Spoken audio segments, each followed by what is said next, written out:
is the word busy, when we say it, is a reflection of how focused we actually are on our priorities. And so when this quote talks about busy as being lazy, what it means is, if you say that you're busy, it means you don't know how to prioritize. It means you don't know how to really discern what is important and what is not. So therefore, we think we should do it all.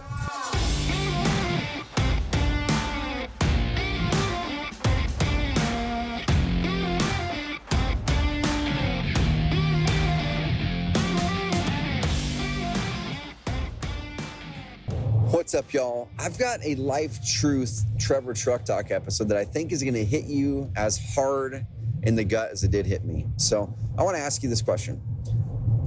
How many of you listening have said this in the past week? How many of you have said this in the past 24 hours? How many of you said this in the past month? How many of you say this routinely as a part of your life? And here's what I'm going to be asking you. How many of you say, when you're talking to someone and they ask how you're doing, you go, oh man, busy?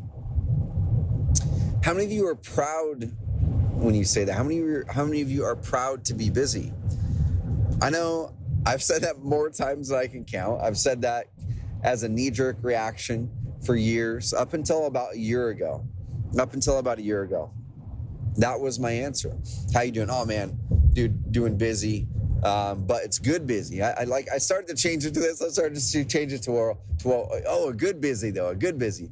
Guys, this life truth, when I read this, it hit me in the gut so hard, or I'm like, oh my gosh, that's so true.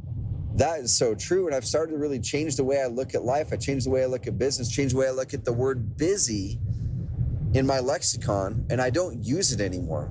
I don't use the word busy. If a team member of mine says, oh man, I've got a busy week, if we're hopping on our daily huddle with my leadership team and they're like, oh, I got a really busy day, I now take that as a trigger, as a really bad thing. If a leader would have said that 2 years ago, I'm like, man, that person's working their butt off. Kudos to them. Today, I go, what's wrong? And so if you say the word busy, if you say you're busy, if you answer that when someone asks you, this is going to hit you in the gut, I think, as well. So here's life truth coming from the book, The Coaching Habit, and it's about busy, all right? Busy is bad. Busy is bad. There's never a good busy. Being busy is a form of laziness.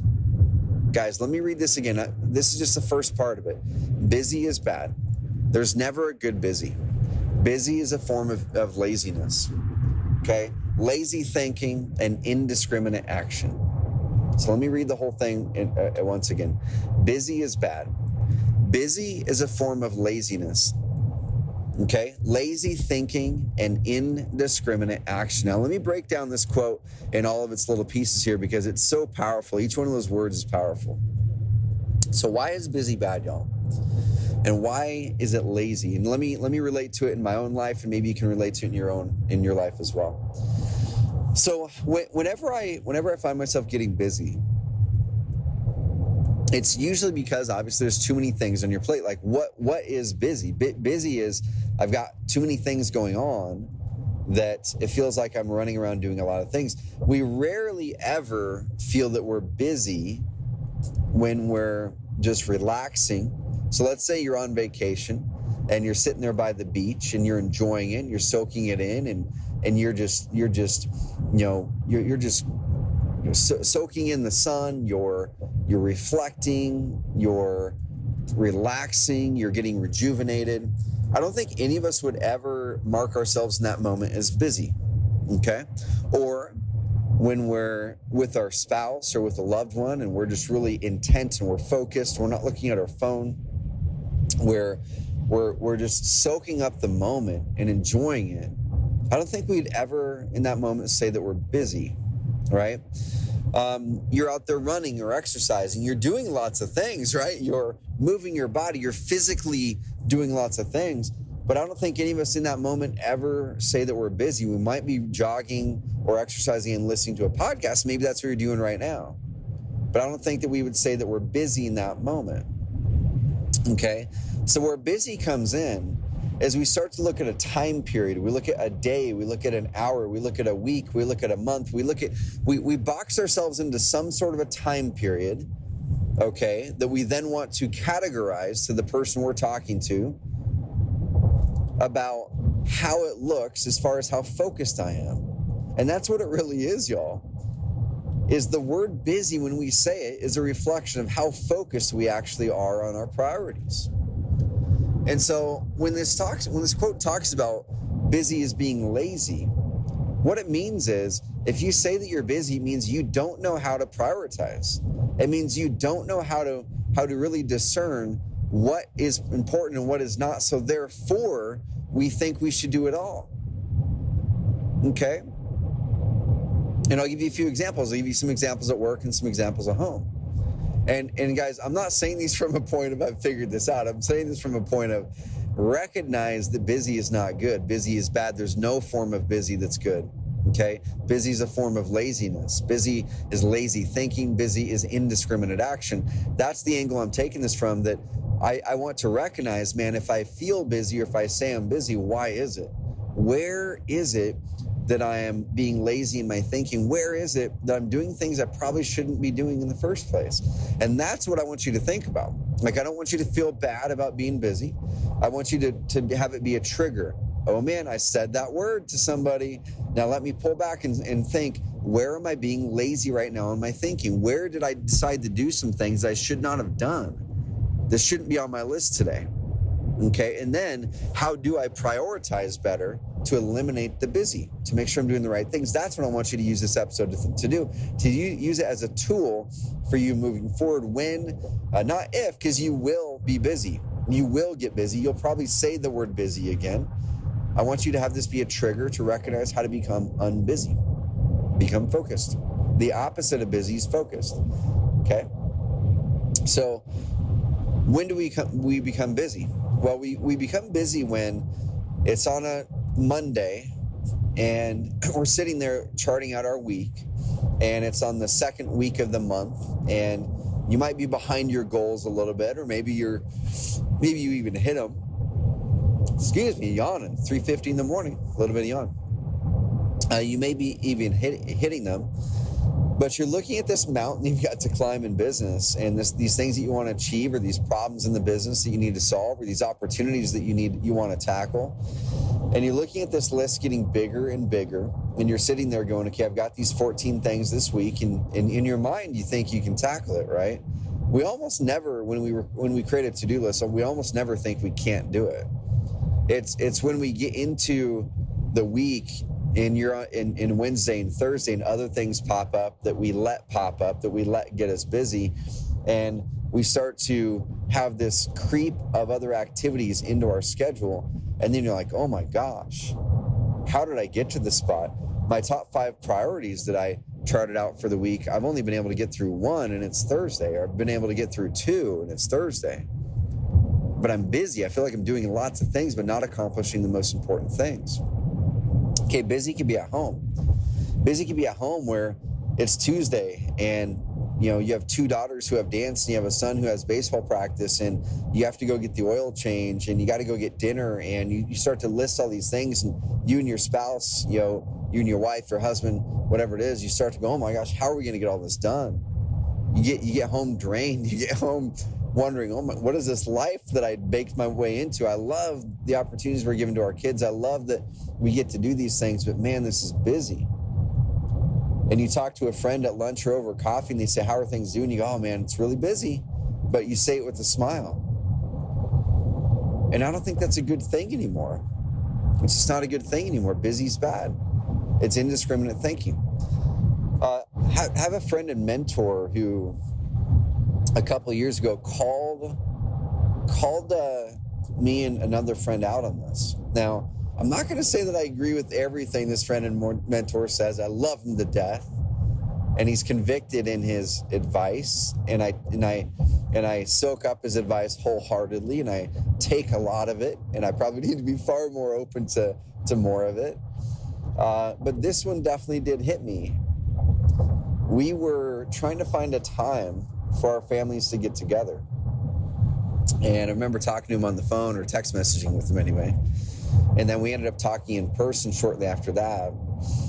And he said, Trevor, it seems like it's always really tough for us to get together, and we're all busy. He used those words. He said, we're all busy, but he said, it seems like it kind of becomes more of a theme, for you. And this was a season for me for sure, where I was going through some leadership challenges, and it happened to be like right there in the time when it was spring, and my daughter's dance, and I'm the example that I mentioned before. My daughter's dance, my son was playing baseball, and my wife worked at that time. She doesn't work anymore, and things like that. And he said, "Hey, 1 second, God, Brady, you don't have to edit that out, man. It's real life, dude. It's 4 a.m. driving to the airport." So what he said was, all of those things are valuable, right? They're all enriching. But when you do too many of those things at one time, all it is busy, and it actually zaps away from the quality of your life. And he said, and in my mind, I'm thinking, dude, like, I don't know what to do right now, right? I've got these leadership challenges I'm going through. I just need to find the leader so I can get through these things, and that'll free me up. Give me a month, that'll free me up on that. And my kid wants to play baseball, my daughters want to do dance, and my wife works. Like, what am I going to do about it, right? Or am I going to tell my kids they can't do anything? They just have to follow me around all day, or tell my wife she can't work, or just quit working right now? Like, what am I going to do about it? That's what was going through my mind. And he said, we're going to keep on facing these opportunities that we can tackle, where our kids want to do this and our kids want to do that, and you want to do this and you want to do that. And he said, ultimately, we have to decide which things are the things we should actually do in that season, and which things we should put off for another season. And he said, if you have season after season where sports take priority over certain things, he said that's where we have to decide how much do we let our kids' schedules make ourselves busy, and how much do we really coach and love on our kids in a way that says, hey, we're just not doing this. And if you want to do this, you have to make a real decision whether you want to do this or this other thing, not both of them at once right now. And that's still a hard thing for me to say, because I know growing up, I got so much value out of sports. I got so much value out of doing those things. And yeah, we were busy. We in the summers, I played baseball, my brothers played baseball. We all were on different baseball teams. And I don't regret that for a minute, but at the time I didn't have empathy for my parents. I didn't have empathy for my parents that during those probably 5 to 7 years, man, summers were baseball. Our vacations were baseball. My parents never, ever went on a vacation in the summer without us. Never. My parents never went on a vacation, and none of us never went on a vacation in the summer that I can remember, other than maybe camping a couple times that wasn't related to baseball. Now, were those vacations awesome? Were those trips awesome around baseball? Yeah, they were great. But could we have had equally, if not better, amazing experiences if we had chosen to say, you know what? We're going to do this baseball activity and this one, but we're not going to do this one. We're not going to do them all. We're not going to let busy be our constant. And I think our life would have been even more enriched. My parents would have been able to take us different places and maybe see some national parks or Yellowstone or things like that. But those even greater experiences weren't had because busy became the thing in the summers. And so I want to ask you that question. Are you too busy? Are you saying the word busy too much? Are you saying I'm busy when someone asks you? Are you saying, oh man, I'm doing great, I'm busy? Busy as in things are happening, right? Guys, busy is bad. Let me read this again. Busy is bad. There's never a good busy. Being busy is a form of laziness, lazy thinking, and indiscriminate action. So I'm going to finish up this Trevor Chuck Talk with this. I don't just want to throw a problem on you and not show you how to solve it. So how do I solve busy? Well, this is what I do, and this is what I do with my leaders as well, is I do something, number one, called the Energy Audit. So carrot.com/energy. If you get to a spot where you're busy too much, you likely are getting your energy drained. And so I go through that once a quarter, or when I get to a spot where I feel like I'm getting too busy, especially if the busy is a draining busy. So carrot.com/energy, take the Energy Audit. It's going to take you 15 minutes every quarter. And that 15 minutes, y'all, is going to help you realize where you're becoming busy and which things are draining your energy, those are the very first things to get off of your lap and become less busy and more focused. Number two is I adopted about 2 or 3 years ago a process where I come up with 5 commits, okay? So I always think of things in chunks of 5. And so when I'm looking at the month, I plan out my month by looking at my quarterly goals. And I say, okay, what are the top 5 things that are most important that I do or that I focus on making happen this month in order to achieve those goals for the quarter? What are the top 5 things? Don't write down a list of 10. Don't write down just one thing. I write down the top 5, and then I order them in importance. Priority 1, 2, 3, 4, 5. Now here's why that's important. Okay, here's why that's important. When I used to do things where it was just like I'd write a big old list and it might be 10 or 15 things, or I even went to the other extreme where I said, let me just write down my one most important thing this month. Okay, here's what would happen is on one extreme, if I'd write down 10 or 15, I would probably do the things that are the easiest, and I'd get to the end of the month and I'd knock down 6 of my top 10 things and feel all proud. But then I wouldn't be closer to my goals because 3 of those things were actually the most important, and the 6 I got done really didn't move the needle. So I was busy doing things that really didn't move the needle, and the 3 things I really should have done I didn't do because they were just 3 of 10 things. And my main priority was just trying to knock off more items, not the right items. On the other extreme, when I would just have one item on my list for the month and say, man, this is my top priority, everything goes into it, is let's say I would get that one item done, and then I would start to just, fiddle-faddle, dilly-dally on a bunch of other random things after that. I wouldn't really have my priority of going, what's next? Like, what's the next important thing? And so I would get my number one thing done, but then I really wouldn't move the needle as much because I wouldn't be clear on what was next. And so I moved to a top 5 thing. And I actually borrowed that from Gary Keller Williams. I was talking to Jay Papasan, the co-author of The One Thing book with Gary Keller. And if you haven't got that book, The One Thing, get it because it's amazing. And I asked Jay when I was interviewing him for the Carrot Cast, hey, what do you do? Like, what does Gary Keller do with his direct reports to help them be focused on the one thing? And he said, we have this thing called the 411.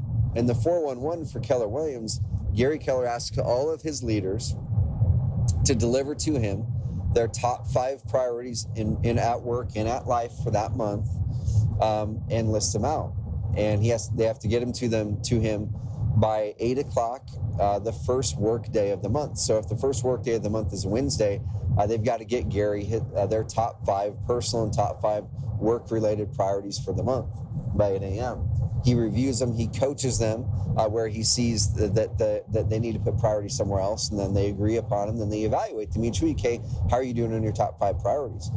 Okay, so I do that as well with my leaders, and I do that for myself, and I put it in my habit tracker. Go to carrot.com/Trevor, and you can download my productivity sheet where I use it for my top 5 priorities for the week, for the month, and for the day. Okay, next, do the same thing for the week. What are your top 5 priorities for the week? And then last, do the same thing every single day. When you pull up that routine and goal tracker, ask yourself, what are my top 5 for the day? And then motor down those top 5. Don't have a list of 10, don't have a list of 20, just 5. When you get the 5 done, stop for the day. Enjoy it, celebrate it, okay?